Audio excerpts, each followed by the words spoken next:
Hello, everybody. Guess who got off work a little early and is off tomorrow? As you should probably remember, last week I posted an Ask Me Anything video, and people asked me things. And now I'm going to answer, because today is my birthday. I am 33 years old. Woohoo. Another trip around the sun. So these aren't in any, I'm answering the questions not in any particular order. This is just, I went to the video and copy-pasted them into just a note text file so that I would have them handy. And this is just the order that they were on the, on the video. So that's the order I'm going to answer. Melissa Moreno asks, other than because they're fun, why do you game? Profoundness will earn you points. Well, obviously, yes, they're fun. That's the whole point. If they weren't fun, why would you bother? But on top of that, I found that probably more than anything, they're a real emotional release. Like, anyone who's been watching me record videos on this silly channel for any extended amount of time is fully aware of the fact that I can get really pissed off at them. However, I'm glad that I do, simply because that is an emotional outlet. So that when, say, something goes wrong at work, I don't get pissed off at the people I'm working with, etc. So that's definitely a big one for me, is the emotional release. It's not everything, but that's the that I think is one of the big things that I would lose if I was to stop playing games. Alright, Bjorn0100 asks, the long one. Alright, I got my question. If I bought you a game, challenged you to let's play it, blind, as a side let's play until you rage or it becomes too frustrating or massively boring, would you do it?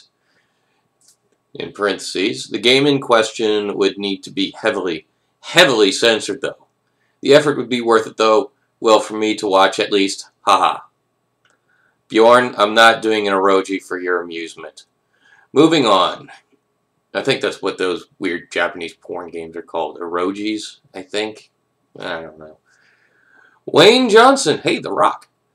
Will you ever make another Let's Play Rise and Fall of Civilization? They were awesome. Hate to tell you that unless they make Rise and Fall for Civilization 5, I do not see it happening.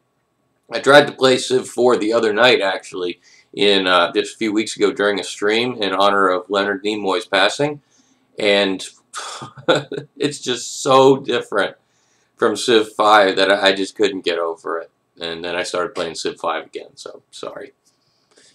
Jared Ong asks, what made you start this Vidya channel? Really, he spelled it Vidya. And what keeps you going?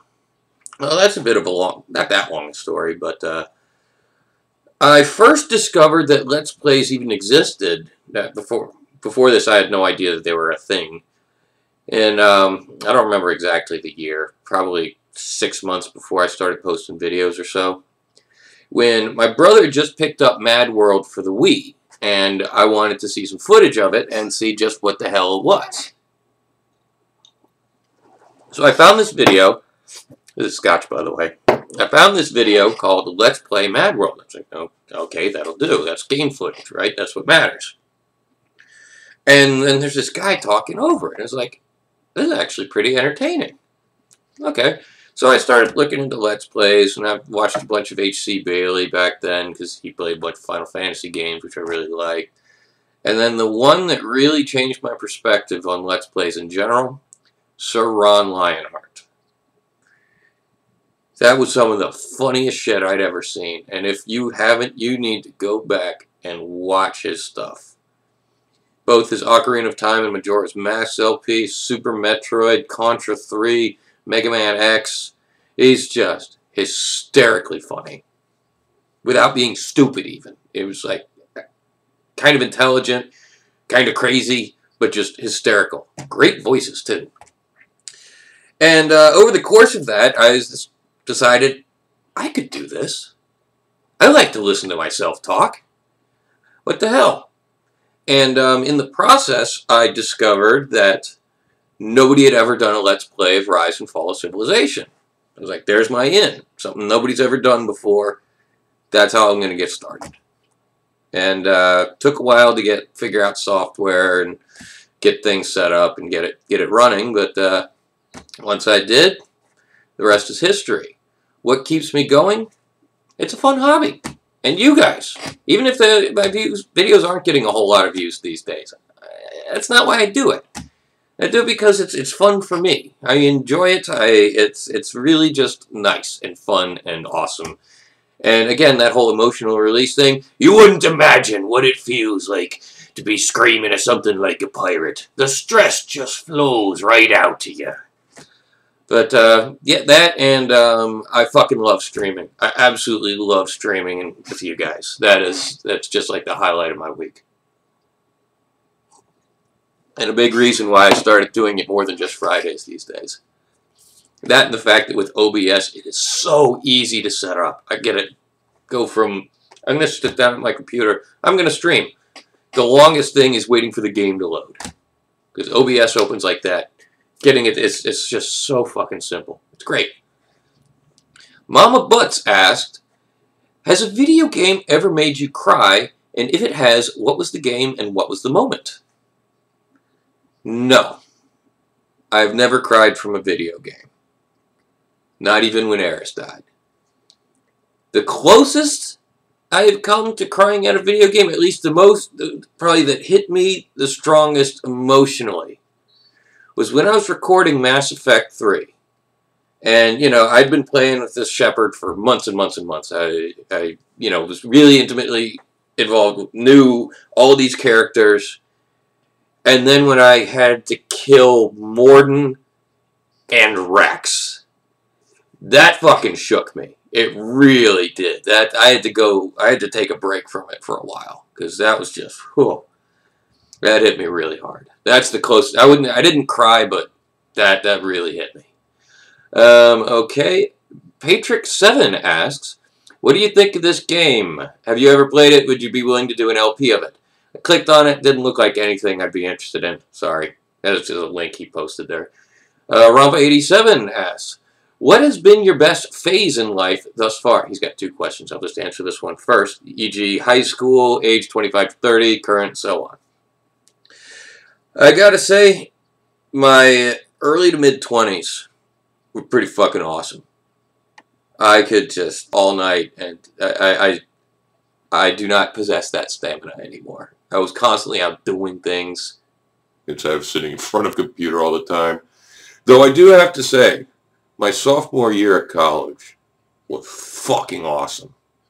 It was really fucking awesome.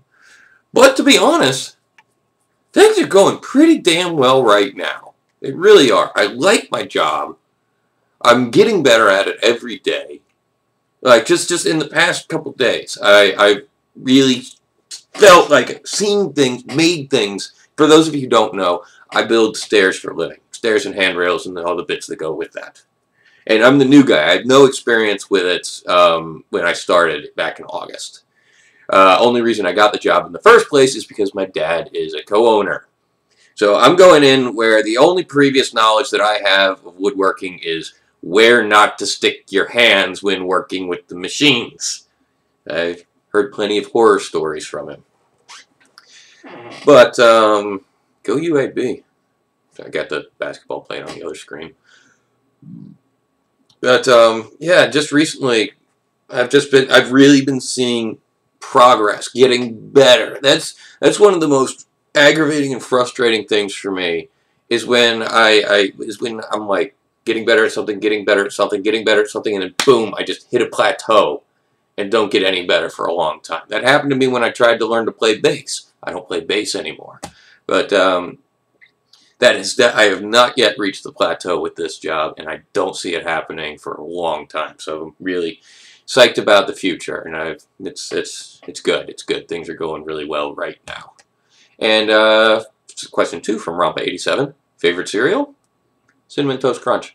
God, I've never been... You've been following me for fucking years, and I've never been able to pronounce your name. Wow-wo-wubsy. That's it. Wow-wo-wubsy. Do you plan on getting Beyond Earth? If so, will you do a Let's Play?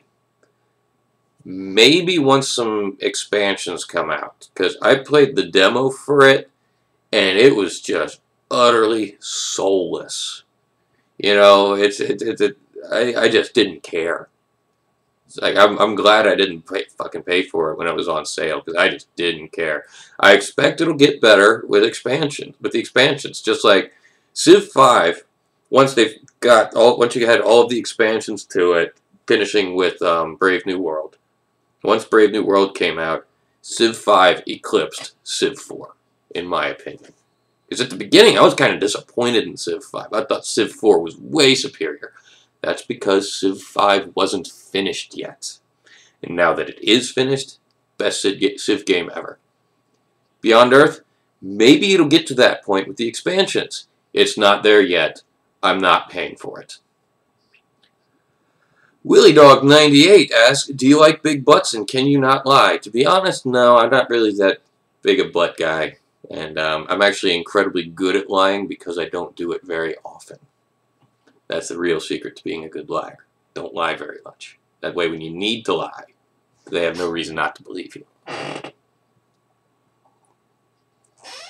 Huzzah for the Times asks 3 questions. 1, what's your favorite moment in your LPs? I've been thinking about this, and it's like, favorite how? Favorite as in favorite to watch, favorite to remember, or favorite as I was experiencing it as it happened? Because I think that Raoul Rage was probably the funniest moment of anything that I've done. I really like that. I still go back and watch that occasionally, and it still makes me chuckle.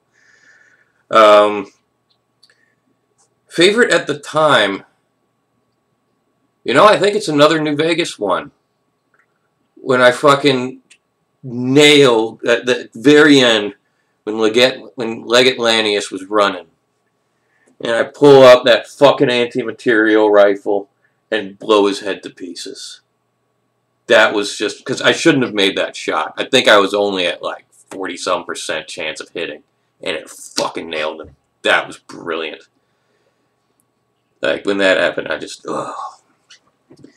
And, yeah, so, apparently my favorite LP ever is Fallout New Vegas. Which is appropriate considering the fact that I say that if Fallout New Vegas... Oh, this actually answers a later question. Or his third question. Favorite game of all time. It is not Fallout New Vegas. It would be Fallout New Vegas if Fallout New Vegas wasn't so fucking buggy. If it didn't crash all the goddamn time, Fallout New Vegas would probably be my favorite game ever. I just got a message. But really, I think it's a tie. Favorite game of all time. It's a tie between Half-Life 2 and TIE Fighter. I still think that TIE Fighter is the greatest, one of the best games ever made.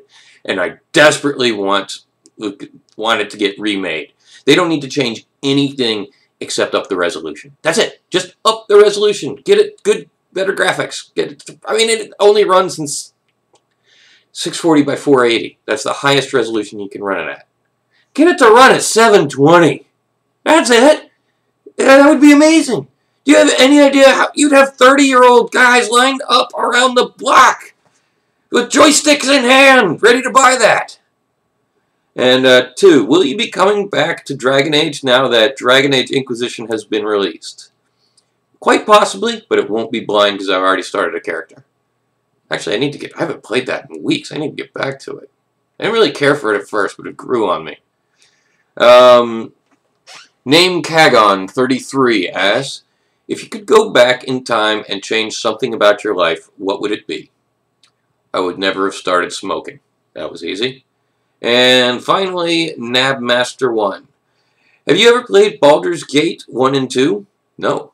If not, would you consider doing an LP? Probably not. So that's everything. Thanks for everybody for the questions. Thanks everybody for watching for all of my stuff for all these years. Thanks for the inevitable happy birthday comments that I know are going to be popping in. And so now that that's all taken care of, let's go ahead and have a Thursday stream because you're obligated to come and watch because it's my birthday. Cheers, folks.